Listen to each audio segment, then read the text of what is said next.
আপাতত কোনো প্ল্যানিং নেই, কিন্তু গুরুত্ব বুঝে রাজ্য সরকার আগামী রোববার সারা রাজ্যে লকডাউন ঘোষণা করছে।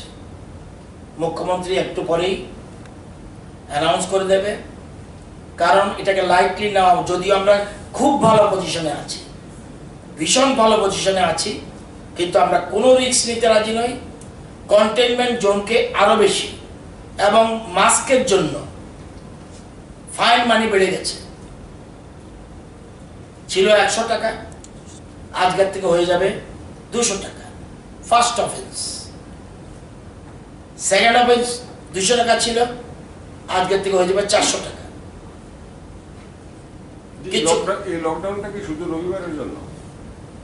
রবিবার জন্য আমি জানি, রবিবার মুখ্যমন্ত্রী অ্যানাউন্স করবে। এটা কি এক মাসের আজকে সিদ্ধান্ত নেবে শুধু রোববারের জন্য।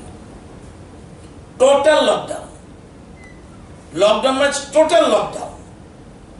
অফিস কাছারি তো বন্ধই, গাড়ি ঘোড়া সেরকম থাকবে, ইমার্জেন্সি ছাড়া যেগুলি নর্মাল কোর্স অফ অ্যাকশন আছে এগুলি, সে টোটাল লকডাউন থাকবে রোববারে। পরিস্থিতি যদি কোনো মতে, এখন আমরা নর্থ ইস্টের মধ্যে এবং ইন্ডিয়ার মধ্যে আমরা খুব ভালো জানি। আমরা এই জায়গার থেকে আমরা জানেন যে আমরা 26 জুন থেকে সমস্ত প্লেনের যারা আসছে 100% আমরা টেস্ট করছি, 100%।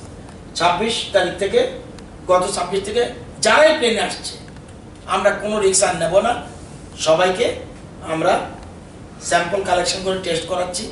অ্যান্ড ট্রেনে যারা আসছে সবাইকে আমরা টেস্ট করাচ্ছি। এটা আমরা সিদ্ধান্ত নিয়েছি, এবং এটা আজকে মিটিংয়ের মধ্যে ক্যাবিনেটও অ্যাপ্রাইজ করে দেওয়া হয়েছে।